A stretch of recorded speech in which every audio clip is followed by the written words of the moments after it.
أشهد أن لا إله إلا الله وحده لا شريك له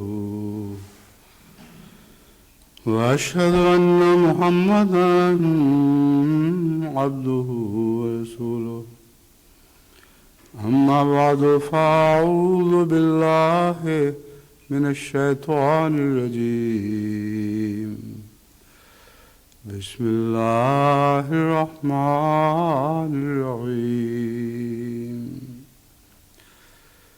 الحمد لله رب العالمين الرحمن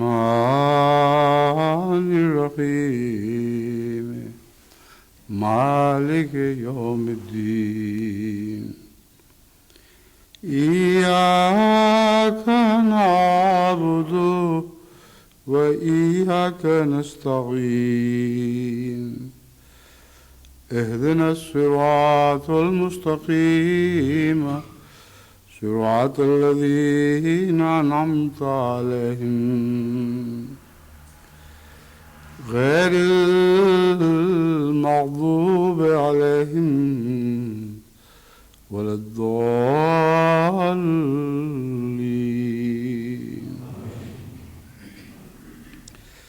يا أيها الذين آمنوا عليكم أنفسكم